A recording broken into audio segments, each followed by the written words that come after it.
ఇంత వర్షంలో కూడా నేను మా అమ్మ అయితే టెంపుల్కి వచ్చేసాం. గుడ్ మార్నింగ్ మా అందరికి. టైం అయితే 4 AM అవుతుంది. ఇంత మార్నింగ్ నేను ఎందుకు లేచాను కదా, వీడియో చూడండి మీకే అర్థం అవుతుంది. నాకంటే ఫాస్ట్ గా మా అమ్మ 3 AM లేచింది. లేచి ఫాస్ట్ గా పూజ కంప్లీట్ చేసుకునింది. నేను స్నానం చేసి వచ్చేసి లోపలికి ఇంట్లో కింద పూజ అయితే అయిపోయింది. సో ఇంకా పైకి వచ్చి తులసం దగ్గర అయితే పూజ చేసుకున్నాము. ఇంకా మేమిద్దరం అయితే టెంపుల్ కి అయితే స్టార్ట్ అయ్యాం అనమాట. మాతో పాటు వర్షం కూడా స్టార్ట్ అయింది. సో కాసేపు అయితే షాప్ దగ్గర అయితే ఆగామన్నమాట, వర్షం ఆగాక వెళ్దామని. సో ఇంకా కాసేపు వర్షం అయితే ఆగిపోయింది. అలానే మేము కూడా స్టార్ట్ అయ్యాము. ఇంకా బస్ స్టాండ్ లోకి వచ్చిన పాటే మళ్ళీ వర్షం అయితే స్టార్ట్ అయింది. ఫాస్ట్ గా అయితే టెంపుల్ దగ్గరికి వచ్చేసాం అనమాట.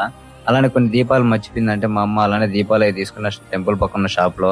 బనానాస్ కావాలంటే ఇంక వేరే షాప్ కి వెళ్ళి బనానాస్ తీసుకుని వచ్చా.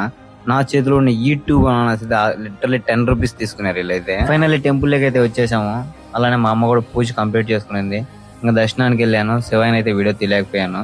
ఇంకా బయటకు వచ్చి అలానే అమ్మవారిని వీడియో అయితే తీసుకుని మన కోరికలు అయితే కోరుకున్నాం అనమాట. టెంపుల్ నుంచి బయటకు వచ్చేసి షాప్ లో కొన్ని దీపాలు అవి కావాలంటే దీపాలు అవి తీసుకొని మళ్ళీ రిటర్న్ అయిపోయాము. సో ఈ వీడియోకి అయితే ఇంతే. మన కంటెంట్ నచ్చితే మన పేజ్ అయితే ఫాలో చేసి పెట్టుకోండి.